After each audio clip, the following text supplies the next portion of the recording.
For more than 4 centuries, the Varangian Guard was a constant presence in the Byzantine Army, known as the military force of the Eastern Roman Empire.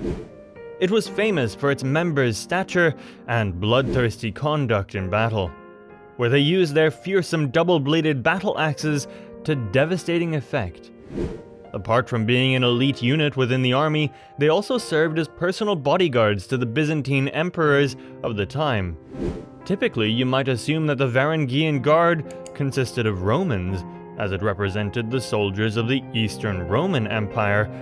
However, history reveals a different story. This formidable force included warriors from Northern Europe, a significant number being Vikings. How did this come to be? It began with a large group of Vikings journeying east to the Byzantine Empire to explore new lands to settle in after leaving their home in the Russian city of Novgorod. This group of Vikings was known as the Rus, led by the Viking prince Rurik, who eventually formed the Rurik dynasty.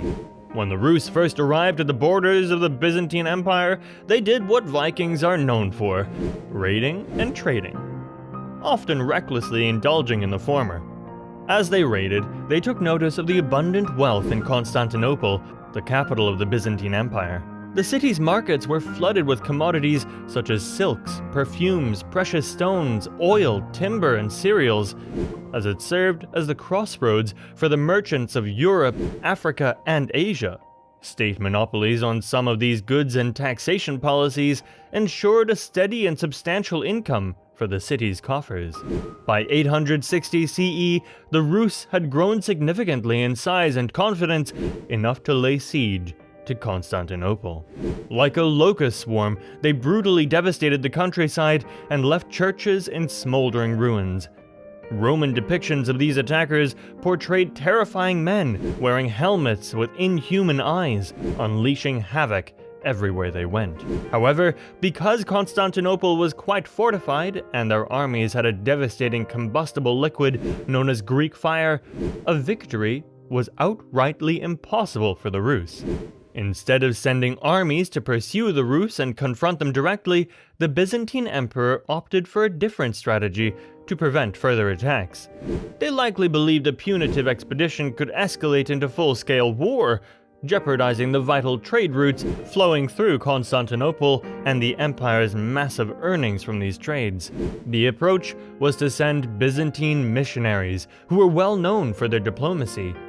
By the late 860s, these missionaries had successfully persuaded the Rus that cooperation would yield greater rewards than conflict. They also began converting many Rus individuals from paganism to Christianity, further strengthening ties with the Byzantines. Ultimately, this diplomatic success led to a formal treaty signed in 911 CE by the Byzantine Emperor Leo IV and the Rus ruler at the time named Oleg. Due to the signed treaty, the Rus were allowed to serve as mercenaries in the Byzantine military.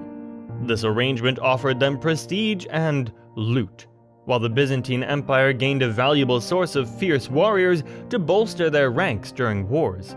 The impact was immediate. The very year the treaty was signed, 700 Rus warriors joined Emperor Leo's invasion of Crete. Their prowess continued to be valued, with another 500 sent on a subsequent expedition in 949 CE.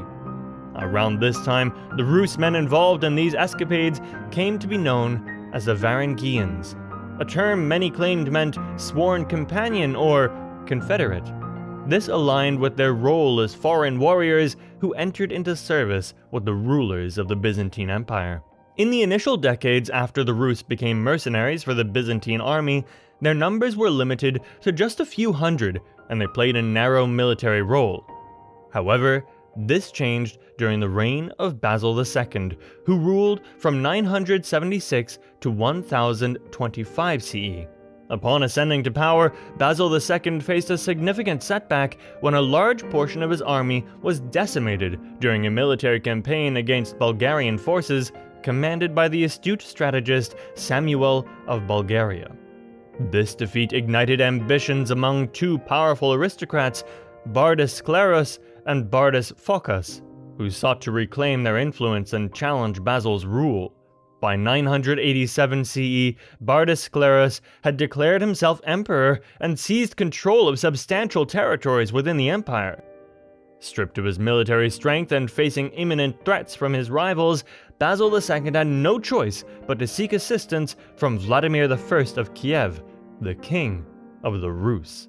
Vladimir quickly dispatched a force of 6,000 Rus Vikings to aid Basil II, with one key condition. Basil had to marry Anna, the emperor's sister. Faced with a dire situation and recognizing Vladimir's willingness to convert to Christianity, Basil reluctantly consented to the marriage. With the reinforcement of 6,000 Rus men, Basil II successfully reclaimed Constantinople from the usurper within 1 year. The emperor was thoroughly impressed with the Rus men's performance during the campaign and bade them to stay with him. Upon their return to Constantinople, these warriors became known as the Varangian Guard, alongside other Roman men or Varangians already in the empire's service. They were immediately integrated into the Byzantine army and also made to act as bodyguards for the emperor. Their lack of loyalty to any Byzantine aristocrats made them his ideal protectors, safeguarding the emperor against potential internal threats. Even after Basil's death, the Varangian Guard continued to serve as the empire's elite infantry during war expeditions to claim new lands or defend the empire. They were typically positioned near the emperor to protect him and likely played a role in defending the imperial baggage train. When there was no war, they returned to their duties as bodyguards, participating in all imperial ceremonies and guarding the bronze doors of the Great Palace, the emperor's office, chief reception chambers, and other imperial properties. Away from these duties, the Varangian Guard were often deployed on light vessels to deal with acts of piracy and perform other naval responsibilities, as they had an extensive seafaring background. Large contingents were also stationed as garrisons in various parts of the empire, ensuring the emperor's reach and influence were properly felt everywhere. With time, the composition of the Varangian Guard evolved, welcoming many new members who were not originally Rus. Many of these newcomers were Anglo-Saxons who joined after the Norman conquest of England, while others came from Sweden and other parts of Europe. However, joining the Varangian Guard was a challenging process. Aspiring members had to undertake a long and difficult journey to Constantinople, bringing substantial cash for the entrance fee. They also likely had to pass a rigorous selection process to ensure the regiment's quality remained high. Those who did not meet the standards were often redirected to other mercenary units within the Byzantine military. Despite these challenges, the allure of the Varangian Guard's prestige continued to attract many warriors from many backgrounds. With each new emperor, the Varangian Guard maintained their unwavering loyalty, just as they had in previous years. Their service, however, came at a significant financial cost. Some accounts claimed they were paid approximately 40 nomismata per month, directly from the imperial treasury, far more than other army officers or mercenary units earned. The Varangian Guard also supplemented their already enormous income with the spoils they acquired through sacking and pillaging. Harold Sigurdsson, a famed member of the Varangian Guard, is said to have amassed a fortune so great that he could purchase his own kingdom. The tide began to turn for the Varangian Guard during 1100 CE. Years of relentless war had bled the imperial coffers dry. Therefore, maintaining these elite warriors' lavish salaries and privileges became a growing burden. As the empire's resources dwindled, so too did the numbers and influence of the Varangian Guard.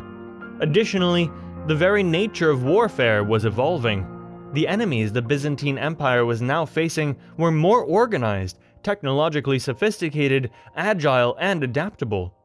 This starkly contrasted with the Varangian Guard's traditional reliance on brute force to break their enemies. Consequently, it was no surprise that during Emperor Manuel I Comnenus's campaign against the Turks in Anatolia in 1176 CE, at the Battle of Myriokephalon, nearly all of the Varangian Guard perished defending him.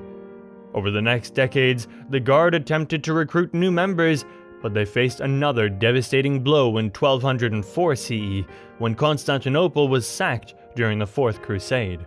By 1400 CE, the Varangians had shifted from military operations to mainly participating in court ceremonies and serving as bodyguards for prominent individuals. While there is no official record of the disbandment of the Varangian Guard, some believe it took place during this time as the empire continued to lose territory to the Turks. Others believe that the Varangian Guard continued to serve the empire in some capacity until its final days when the Byzantine Empire fell to the Ottoman Sultan in 1453.